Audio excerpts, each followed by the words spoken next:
Good morning everyone.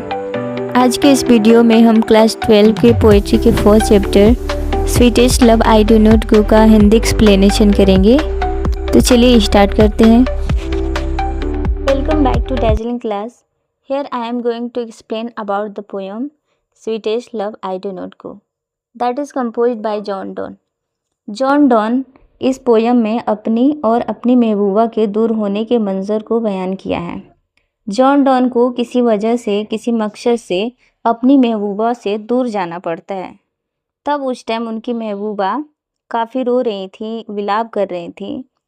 उस time John Donne और John Donne के बिलोव्ड के बीच में जो भी बातें हुई थी वो सारी बातें इस पोएम में दर्शा दिया गया है। पोएम को स्टार्ट करते हैं। Sweetest love I do not go for weariness of the. मैं तुमसे दूर नहीं जा रहा कि मैं तुमसे भर चुका हूँ, उब चुका हूँ। कवि जॉन डॉन यहाँ कहना चाहता है कि मैं तुमसे दूर इसलिए नहीं जा रहा कि मैं तुमसे उब गया हूँ, भर गया हूँ। Not in the hope the word can so, और ना ही मैं इस आशा से और इस उम्मीद से जा रहा हूँ अ फिटर लव फॉर मी, कि मुझे तुमसे भी बेहतर मोहब्बत इस दुनिया में मिल सकती है।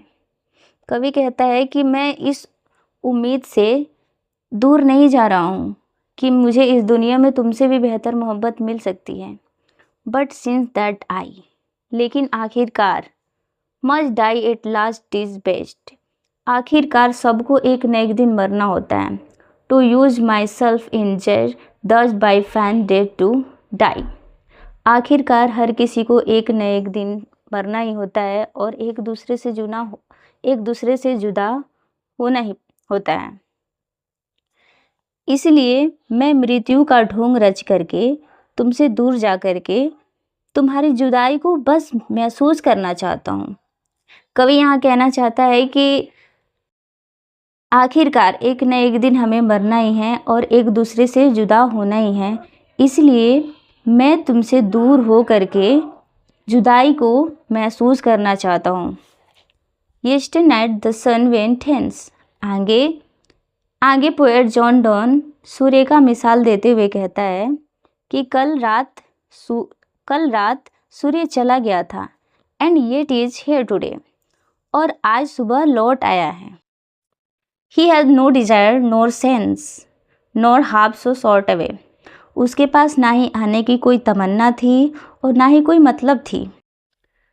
nor half so short away, और ना ही उसे आधे रास्ते से लौटना पड़ा। देन फियर नॉट मी, तब मुझको लेकर के मत डरो। कवि यहाँ कहना चाहता है कि सूर्य को ना ही आने की चाहत होती है, ना ही कोई तमन्ना होती है, ना ही कोई मतलब होती है, फिर भी वो वापस चला आता है। तब मुझको लेकर के मत डरो। But believe that I shall make, बल्कि मुझ पे विश्वास करो, speedier journey shall I take, बल्कि मुझ पर विश्वास करो कि मैं सूर्य से भी तेज गति से यात्रा करके आऊँगा। मोर विंग्स एंड सपर्स दैन ही, क्योंकि मेरे पास सूर्य से ज़्यादा पर और जज्बात है। कवि यहाँ कहना चाहता है कि सूर्य वापस चला जाता है और फिर अगली सुबह आ भी जाता है।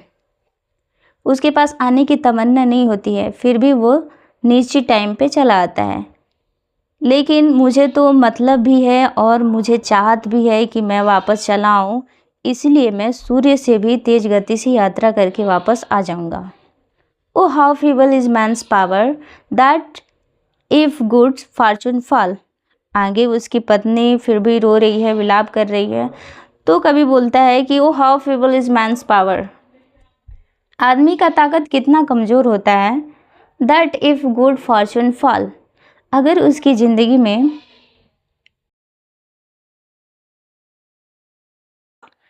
That if good fortune fall, अगर उसकी ज़िंदगी में कोई खुशी की घड़ी आए, cannot add another hour, तब वो अपनी खुशी की घड़ी में एक पल भी, एक घंटा भी जोड़ नहीं सकता है। Nor a lost hour recall, और ना ही उसे ज़्यादा समय तक याद कर सकता है। कवि यहाँ कहना चाहता है कि आदमी कितना कमज़ोर होता है जब उसकी ज़िंदगी में खुशी का वक्त होता है, तब उसमें एक पल भी जोड़ नहीं सकता है और ना ही उसे ज़्यादा समय तक याद करता है। बट कम बैड चांस, लेकिन उसकी ज़िंदगी में जब बदकिस्मती की घड़ी आ जाती है, जब उसका बुरा दिन आ जाता है, तब and we join to it our strength and we teach it art and length itself us to advance। कवि यहाँ कहना चाहता है कि आदमी की ज़िंदगी में जब बुरा वक्त आ जाता है, तब बुरे वक्त के बारे में सोच सोच करके अपने दुख को और लंबा बढ़ा लेता है और अपने आप में परेशान हो करके हमेशा चिंता में रहता है, एडवांस में बहुत तबाह रहता है, परेशान रहता है, अपने जो आगे का वक्त रहता है उसमें भी अपने दुख। When thou sighest not wind, जब तुम रोती हो तो तुम्हारे मुंह से हवा भी नहीं निकलता, but sighest my soul away, जब तुम आहें भर भर के रोती हो तब तुम्हारे मुंह से हवा भी नहीं निकलता, लेकिन ऐसा लगता है कि मेरा रूह निकल जाएगा। When thou wept unkindly kind, जब तुम ऐसे निर्दयता से रोती हो, माई लाइफ ब्लड डॉट देखो, तब ऐसा लगता है मेरी ज़िंदगी का खून सूख जाएगा। कवि यहाँ कहना चाहता है कि जब तुम आहें भर भर के सिसकियाँ ले ले करके रोती हो, तब ऐसा लगता है कि मेरा रूह निकल जाएगा और मेरी ज़िंदगी का खून सूख जाएगा और मुझे बहुत काफ़ी तकलीफ़ होती है। इट कैन नॉट बी, ऐसा नहीं हो सकता। That thou say'st me as thou say'st, if in thine my life thou waste, ऐसा नहीं हो सकता कि तुम मुझसे प्यार करती हो जैसा कि कहती हो और मेरी ज़िंदगी ऐसे बर्बाद हो तुम्हारी वजह से। ऐसा नहीं हो सकता कि तुम मुझे रो रो करके परेशान करो और तुम मुझसे प्यार भी करती हो। अगर तुम मुझसे प्यार करती हो तब तुम मेरी ज़िंदगी को ऐसे बर्बाद नहीं कर सकती। Thou art the best of me, तुम मेरी ज़िंदगी का बेहतर हिस्सा हो, इसीलिए तुम मेरी ज़िंदगी को इस तरह से बर्बाद नहीं कर सकती। तुम्हारे रोने से मुझे बहुत तकलीफ़ होता है। Let not the divining heart, अपने दिल को ये इजाज़त ना दो, forethink me any ill, कि मेरे बारे में बुरा बुरा सोचे। Destiny may take the part and may the fears fulfil, अपने दिल को ये इजाज़त ना दो कि मेरे बारे में बुरा बुरा सोचे। कहीं ऐसा ना हो जाए कि तुम्हारा डर सच साबित हो जाए और मेरे साथ सचमुच बुरा हो जाए। बट थिंक दैट वी, बल्कि ये सोचो, are but turn aside to asleep, बल्कि ये सोचो कि हम लोग एक ही बेड पे सोए हैं, करवटें बदल कर सोए हैं। They who one another keep alive parted be, जो लोग एक दूसरे के लिए जीते हैं वो एक दूसरे से कभी भी जुदा नहीं होते हैं। Thanks for watching video.